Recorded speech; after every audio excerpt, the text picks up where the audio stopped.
மருந்து விலை கட்டுப்பாட்டு ஆணையம் மூலம் அத்தியாவசிய மருந்துகளின் விலையை கட்டுப்படுத்த தடை ஏதும் இல்லை என மத்திய அரசுக்கு உச்சநீதிமன்றம் தெரிவித்துள்ளது. இதனால் உயிர்காக்கும் மருந்துகளின் விலை கணிசமாக குறையும் என்று எதிர்பார்க்கப்படுகிறது. என்னவென்று பார்க்கலாம்.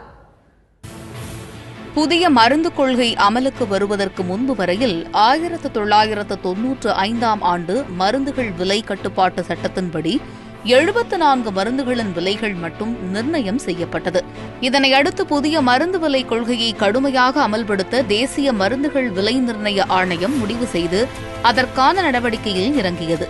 நோயாளிகளின் உயிர்காக்கும் முக்கிய மருந்துகள் விலையை கட்டுப்படுத்த மருந்து விலை கட்டுப்பாட்டு ஆணையம் கண்காணிக்க துவங்கியது. மருந்து விலை கட்டுப்பாட்டு உத்தரவின்படி இதுவரை சுமார் 900 மருந்துகள் விலை கட்டுப்பாட்டு பட்டியலில் சேர்க்கப்பட்டுள்ளன. பேரஸ்டமால் என்ற மருந்து எடுத்துக்கொண்டால் பேரஸ்டமால் என்ற மருந்தை 1 விழுக்காட்டுக்கு மேல் விற்கக்கூடிய கம்பெனிகள் என்ன விலைக்கு விற்கின்றனவோ அந்த விலைகளின் சராசரியே அந்த மருந்துடைய விலையாக அரசு தரப்பில் நிர்ணயிக்கப்படுகிறது. இது தவறான விலை நிர்ணய முறையாகும்.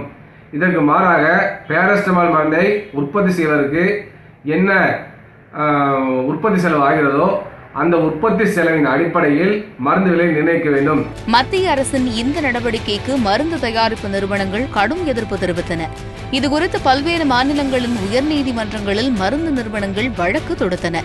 இதனிடையே மருந்துகளின் விலை நிர்ணயம் தொடர்பாக தற்பொழுது பின்பற்றப்படும் கொள்கை முரண்பாடு உடையதாக உள்ளதாகவும் சந்தை விலையை அடிப்படையாக வைத்து விலை நிர்ணயிக்கப்படுவதால் உயிர்காக்கும் மருந்துகள் உட்பட அனைத்து மருந்துகளின் விலையும் அதிகமாக உள்ளதாக தன்னார்வ தொண்டு நிறுவனம் ஒன்று வழக்கு தொடர்ந்தது. இதுகுறித்து ஆய்வு செய்ய குழு அமைக்க வேண்டும் என உச்சநீதிமன்றம் உத்தரவிட்டது.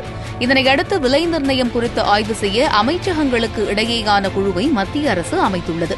இதில் தொழில் கொள்கை மற்றும் ஊக்குவிப்புத்துறை, சுகாதாரம், தேசிய மருந்து விலை ஆணையம் ஆகியவற்றின் பிரதிநிதிகள் பங்கேற்றுள்ளனர். இந்த குழு அளிக்கும் அறிக்கையின்படி புதிய மருந்து விலை கொள்கை உருவாக்கப்பட உள்ளது. பல்வேறு நிறுவனங்கள் நிர்ணயிக்கப்பட்ட விலையை விட கூடுதலாகவே மருந்து விலையை நிர்ணயித்து விற்கின்றன, அதை முறைகேடாக விற்கின்றன. இதுபோன்று ஏறத்தாழ 15க்கும் மேற்பட்ட நிறுவனங்கள் 4500 கோடி ரூபாய் அளவிற்கு கடந்த 3 ஆண்டுகளில் மருந்து விலை விற்றிருக்கின்றன. ஆனால் அவற்றுக்கு எந்த தண்டனை வழங்கப்படவில்லை. மருந்து விலை கட்டுப்பாட்டை மீறினால் அதற்கு அரசு நடவடிக்கை எடுக்க முடியும். அந்த நிறுவனத்தைச் சேர்ந்தவர்களுக்கு 3 ஆண்டு வரை சிறை தண்டனை வழங்க முடியும். ஆனால் இதுவரை யார் மீது எந்த விதமான நடவடிக்கை எடுக்கப்படவில்லை. இந்த நிலையில் உயிர்காக்கும் மற்றும் பல அத்தியாவசிய மருந்துகளின் விலையை கட்டுப்படுத்த மத்திய அரசுக்கு முழு அதிகாரம் உள்ளதாக உச்சநீதிமன்றம் தெரிவித்துள்ளது.